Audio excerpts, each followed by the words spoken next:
Molweni, good afternoon, hello and welcome to a very hot Amakhala Game Reserve in the Eastern Cape province, where we have been able to come out and catch up with our Three Amigos, where they have not moved very far from this morning. They've got fat bellies, they've eaten very well last night. I don't know what they ate, but it looks like they've each swallowed a warthog. My name is Ralph Kirsten on the camera. I've got Umpo with me. Yes, hello Umpo, and hello again to all of you. Now, back to our boys. They have been doing so well that I just literally can't believe it. These guys are becoming killing machines. And they walked about 2 kilometers from where they made their kill last night. It was in the reeds, so we didn't actually get to see it. We saw them when they came out with these fat bellies. Where the herd has moved, however, we'll have to go and see a little bit later. But they have been moving around quite a lot because the bulls, there's one bull in particular, Koli, the dominant bull, that's been following the herd. And so keeping them moving, you can see that the females don't like it when the big bulls come around, especially with tiny little babies like that. But we'll see. We'll just wait for the sun maybe to dip a little bit. We'll see if these guys get active, what happens with the lions, and what's happening with the elephants, and everything else in between. Who knows what's going to happen. But with it being very hot like this, there's not too much of activity with the other animals. So because I knew where they were, I thought we'd start here, and what a wonderful start it is. At least one of them sitting up for us. Well, it seems like our patience has paid off. Our 3 boys got up and they've all started marking against this very prominent milkwood tree. You can see the one still sniffing there. They all had their tails up against it, and in that very, very cheetah-like way. This might be the most amount of activity that we see, so you're seeing it with us. And it's very indicative as well. You see them now, they're staying very much on the opposite end of the reserve to the lions. There you see he's going to mark again now.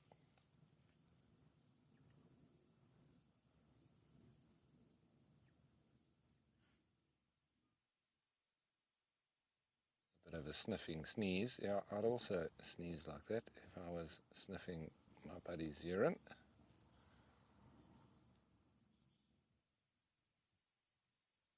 Nice to see them up and about.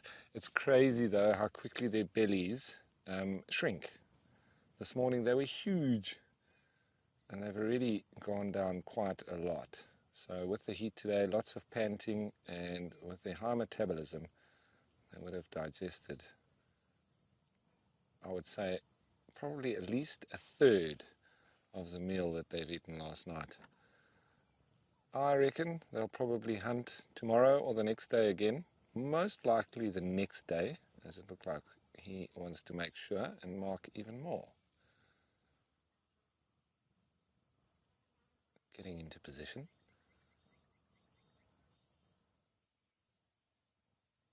Or is he going to go one further? No, he is indeed having a poop.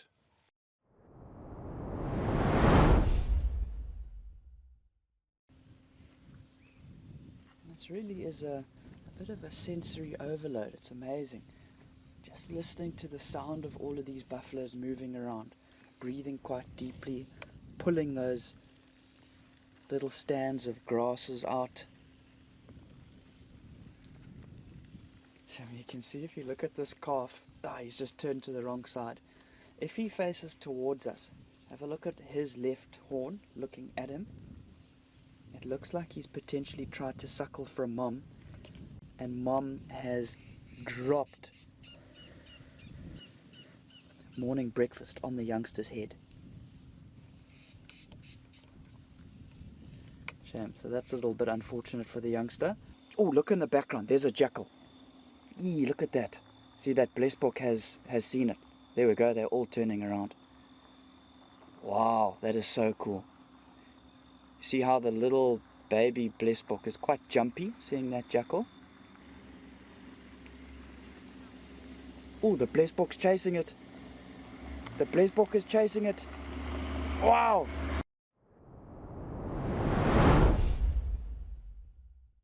We are now sitting with the leopardess whose name is Langa. And Langa is not looking at us. Langa is having a little snoozy. And this massive bull elephant is now approaching a herd.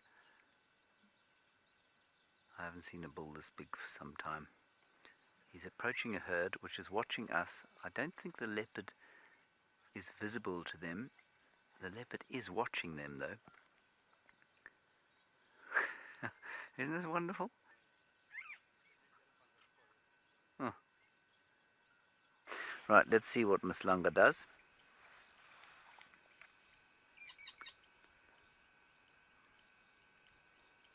The night is the time for leopards, and I think she's probably going to mark a bit of territory. She seems to have carved out the northern section of her mother's territory, which is nice. And at 3.5 years old, she's definitely old enough to have a territory of her own. Nice.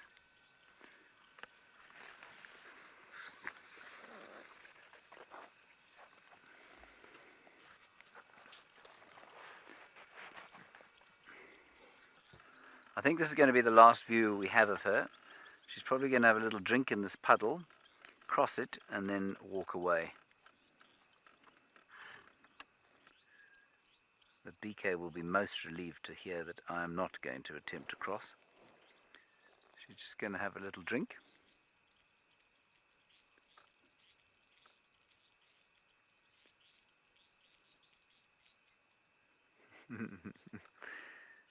And in typical cat style, gingerly walking across the water.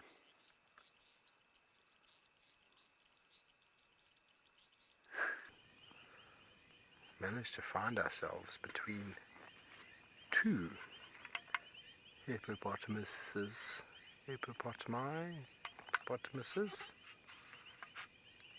misses, and this one is looking at us with a mouth full of grass, munching. Look at that belly.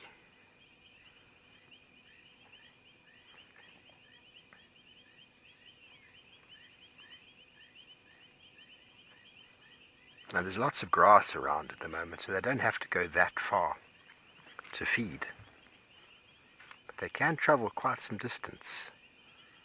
And in wet conditions like this, with lots of water and lots of grass, hippos do very, very well. Obviously they've evolved in a habitat that allows them to stay moist and wet, but drought conditions can hammer these animals quite heavily due to the fact that the food availability disappears and the ability to keep themselves moist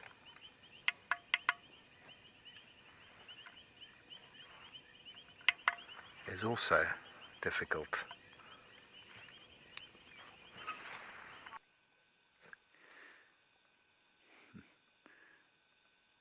Thank you very much to all of you for your donations and kind contributions. Mostly thank you for your questions and comments. It's been lovely to hear from you and interact with you during the course of the last 4 hours. We will see you tomorrow at 05:30. Until then, nighty nighty.